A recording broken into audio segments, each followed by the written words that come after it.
Selamat pagi Ibu dan teman-teman. Kami dari kelompok 1 akan menjelaskan tentang metode regresifasi.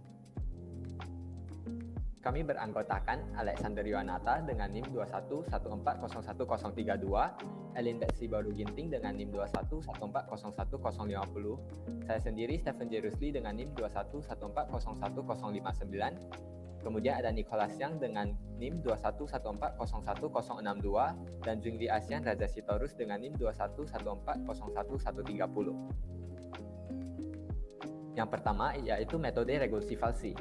Jadi, metode ini dimulai dengan mengasumsi dua variabel awal atau testing dan akan menghasilkan taksiran baru.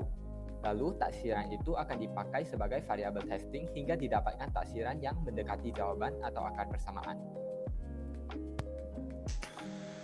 Selanjutnya adalah perbedaan dari regresifasi dan juga bisection method. Pada dasarnya regresifasi dan bisection method memiliki cara-cara yang sama dalam langkah-langkah pengerjaannya, namun perbedaan antara kedua metode tersebut adalah dalam langkah untuk menghasilkan nilai dari X3 atau X1. Pada bisection method, variabel tekanan selalu berada di tengah-tengah dua variabel awal.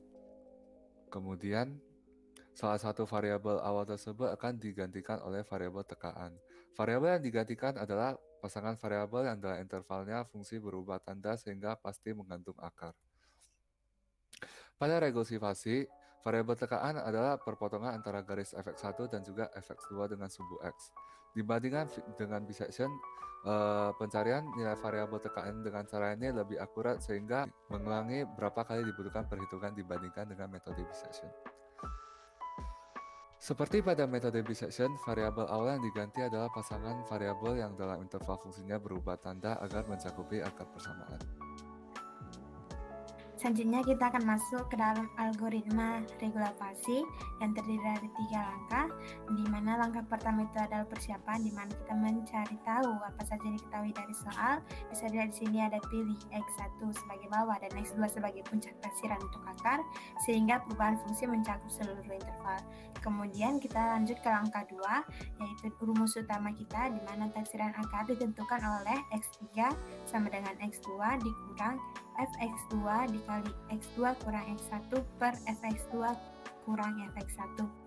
Dan kemudian kita akan masuk ke langkah 3, di mana kita akan melakukan pemeriksaan ataupun evaluasi dengan memastikan pada bagian interval mana akar berada. Di sini ada 3 bagian interval. Yang pertama itu jikalau fx1 dikali fxr ataupun fx3 lebih kecil daripada 0, maka berada pada bagian bawah interval. Dengan begitu, x2-nya kita ubah menjadi xr dan kita kembali ke langkah 2 ke rumus kita sebelumnya. Jika fx1 dikali fxr lebih besar daripada 0, maka akar berada pada bagian interval atas, sehingga kita mengubah x1-nya itu menjadi xr dan kembali ke langkah 2. Selanjutnya yang terakhir, jika fx1 dikali fxr sama dengan 0, maka akar setara dengan xr dan perhitungan dihentikan. Perhitungan juga dapat berhenti jikalau nilai mutlak dari fx1 dikali fx2 lebih kecil daripada nilai epsilon. Untuk pembahasan contoh soal, kita akan membahas menghitung akar dari persamaan, yaitu fx sama dengan x kuadrat dikurang 2x dikurang 1 dengan x1 awal sama dengan 2 dan x2 awal sama dengan 3. Untuk pengulangan pertama, xr didapatkan dengan rumus x2 dikurang fx2 dikali x2 dikurang x1 per fx2 dikurang fx1. Dengan rumus ini kita mendapatkan xr untuk pengulangan pertama sama dengan 2,333 dengan fxr sama dengan min 0,222. Karena nilai fx1 dikali fxr lebih dari 0, yaitu 0,222, maka nilai x1 menjadi nilai xr untuk pengulangan kedua. Nah, untuk pengulangan kedua, xr dihitung sebagai 2,4 dengan nilai fxr sama dengan min 0,04 dan nilai fx1 min 0,222.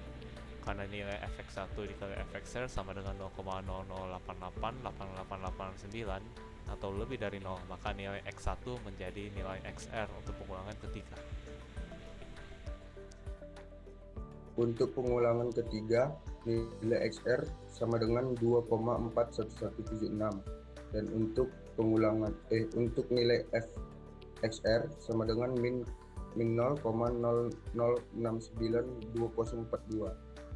Karena nilai F1 kali Fxr adalah 0,00276817, maka nilai X1 menjadi Xr.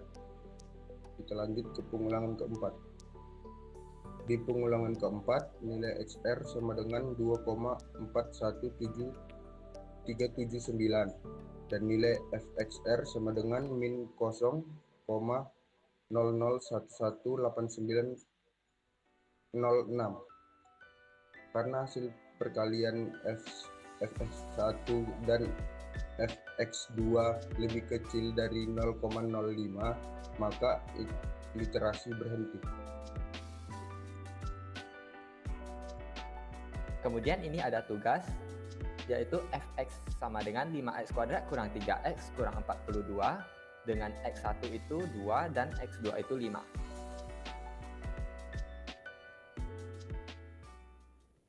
Dan ini ada referensi yang kita ambil untuk metode regresifasi dari kelompok kita.